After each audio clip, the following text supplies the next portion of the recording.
Добре дојдовте на вториот дел од онлайн упатството за пополнување на формулар за предлог проект во рамки на регионалната програма за локална демократија на Западен Балкан Reload 2.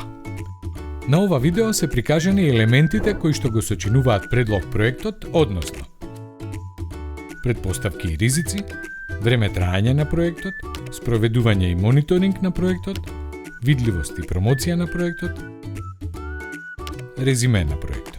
Проектите подлежат на предпоставки во врска со спроведувањето или се изложени на ризици кои може да ги загрозат. Се препорачува јасно да се наведе стратегија за управување со секој од наведените ризици, согласно информациите кои се наведени во логичката рамка за проектот. За секој ризик определете го степенот на влијание врз проектните активности, низок, среден, висок, веројатноста дека ќе се случи и дефинирајте ги чекорите планирани за да се избегне ризик. За времетраење на проектот, наведете го планираното времетраење согласно правилата на јавниот повик на кој се пријавувате.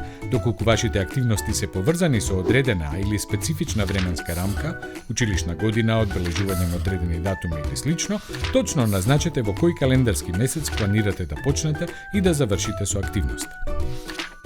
За спроведување и мониторинг на проектот, како и за извештаите, определете јасни и организирани механизми кои се договорени со партнерот и не се сметаат за ад-хок активности. Доколку постојат внатрешни системи за контрола на квалитетот на работењето, наведете ги.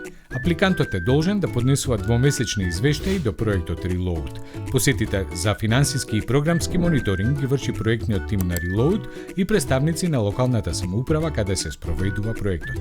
Сите организации со кои УНДП Reload проектот ќе склучи договор за доделување на средства, ќе добијат упатство за начинот на следење на реализацијата на проектот, очекувањата во однос на извештаите, како и формуларите кои е неопходно да се користат. Буџет.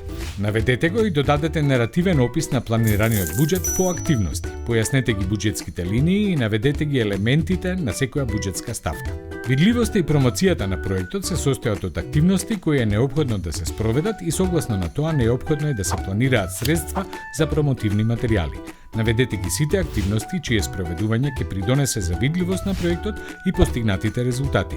Избраните апликанти ќе добијат насоки за промоција на проектот. Резимето на проектот пополнете го на крај, откако ќе ги дефинирате потребите, целните групи, посакуваните резултати, начинот на спроведување, време траењето и буџетот. Опфатете ги сите релевантни аспекти на вашиот проект најмногу на една страница текст. Се надеваме дека видеото ви помогна при пополнувањето на формуларите. Со среќа!